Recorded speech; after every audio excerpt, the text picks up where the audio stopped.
Semana de ótimas estreias no streaming e também em drive-ins, exatamente. A gente tem vários drive-ins pelo Brasil e na semana passada totalizaram mais de 8.500 espectadores, ou seja, a gente está louco para voltar para o cinema.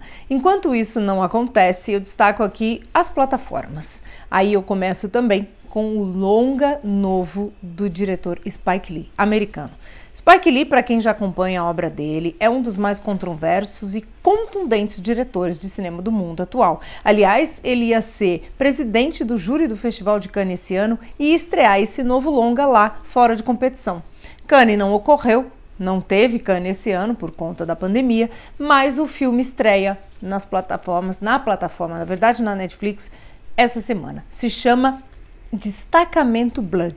Conta a história de um grupo de soldados americanos negros que durante a Guerra do Vietnã lutaram e perderam um membro muito importante, vivido pelo Chadwick Boseman, o Pantera Negra, que funcionava meio como um exemplo. Ele era um grande líder a ser seguido, muita ética e muita moral guiavam as suas ações. E aí ele morre no conflito. Esses outros companheiros voltam para os Estados Unidos, 50 anos se passam e aí depois eles retornam ao Vietnã com dois propósitos: resgatar os restos mortais desse companheiro e uma maleta de barras de ouro que eles deixaram enterrados. Esse é o mote aqui do filme, né? A questão que dá aí início à ação. Mas, na verdade, por meio dessa trama, o Spike Lee quer tratar da presença dos negros na Guerra do Vietnã, que foi maciça, comparada com a proporção de cidadãos americanos negros e brancos, foi muito maior a presença do negro. Então, ele sempre trata dessas questões, ele trata do racismo, das diferenças sociais, econômicas entre os negros e os brancos nos Estados Unidos. Ganhou o Oscar finalmente no ano passado com Black Klansman, um filmaço, aliás, e tá aí sendo cotado como um dos favoritos para o Oscar 2021, que ninguém sabe muito bem como vai ser. Já foi até adiado para abril, em geral, o Oscar acontece no final de fevereiro, mas por conta, de novo, da pandemia, tá tudo tão atrasado que eles atrasaram o Oscar também.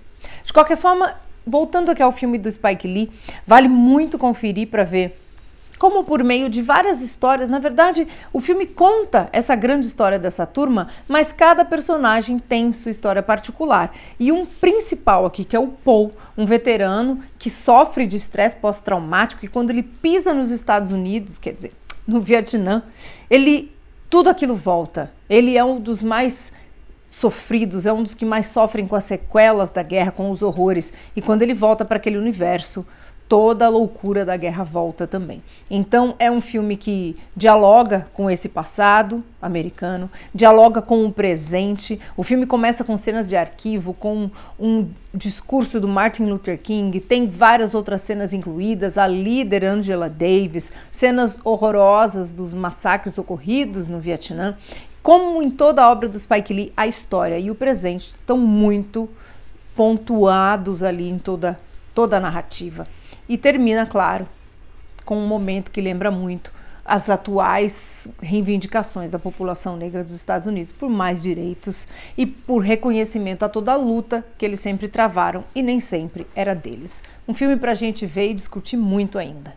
Eu destaco também um outro filme que trata aí de um conflito, mas aí está num outro lugar ainda que também seja, né, tudo ligado ali à Guerra Fria e a questão de Cuba e Estados Unidos. Se chama Wasp Network, Os Últimos Soldados da Guerra Fria, é o nome do livro do Fernando Moraes, que inspirou esse filme, que é produzido pelo brasileiro Rodrigo Teixeira. O diretor é um francês, Olivier Assayas, super premiado. Não à toa, o filme concorreu ao Leão de Ouro no Festival de Veneza no ano passado, foi bem recebido e mostra muito bem a história de espiões. Na verdade é assim, a priori eles são cidadãos cubanos que desertaram para os Estados Unidos e vivem em Miami. A priori, eles odeiam o regime de Fidel Castro, tudo que diz respeito a Cuba. Mas a gente descobre que, na verdade, eles são espiões de Cuba e estão protegendo os interesses cubanos, se fingindo de desertores. Eu não vou contar muito mais da trama, porque senão estraga e já, né, a gente já entregou bastante aqui. Mas o interessante é observar esse trabalho da gente se colocar, por meio da trama do filme, no lugar desses espiões, a humanidade dessas pessoas. Afinal de contas, sejam soldados no Vietnã sejam espiões e nos Estados Unidos, existe a vida pessoal de cada um. Esses espiões, por exemplo, cubanos, eles se apaixonam, eles casam, eles deixam mulher e filhos, eles têm todas as questões que qualquer ser humano tem, junto com o trabalho, sim, de espião. Então é um filme que tira a gente desse lugar comum e tem uma constelação aqui de atores e estrelas latinas. Penélope Cruz, tem também o Edgar Ramírez, que é venezuelano e eu considero como o protagonista dessa trama. Tem o brasileiro Wagner Moura vivendo um personagem super controverso também. Tem o mexicano Gael García Bernal e o argentino Leonardo Esbaraglia.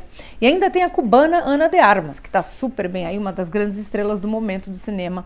Então é um filmaço aí que tem toda essa constelação também e dá muito o que debater, muito o que se falar. Outro filme para terminar, A Partida, do Caco Ciocli, que é ator e diretor, é o segundo longa dele, conta a história de uma trupe, né, brasileira, de atores, de artistas, que parte numa road trip, numa viagem, em busca do José Mujica no Uruguai. E eles querem conhecer o Mujica, uma figura inspiradora, porque a gente, na trama, né, tá no momento precisando de inspiração, e uma das personagens, a Georgette Fadel, que é uma grande profissional do teatro, ela funda um partido, o Partida. Daí o jogo, o filme, quer dizer, o nome do título do filme, ele tem vários jogos aí. Partida, a partida deles, a partida, que é esse partido que defende os interesses da mulher, porque ela vai se candidatar à presidência do Brasil. Tem também essa sociedade nossa que anda tão partida, entre outros que dá pra gente encontrar aí. É um filme muito interessante, mistura documentário, mistura o olhar documental dessa trupe viajando pelo Brasil, o sul do Brasil até o Uruguai, mistura a ficção, que também é muito bem trabalhada, uma mão muito boa aí de direção do Caco, e o cinema brasileiro na sua melhor forma. Então, 3 dicas, muito assunto para a gente debater, muito cinema nessa semana. Bom fim de semana, bom cinema para vocês.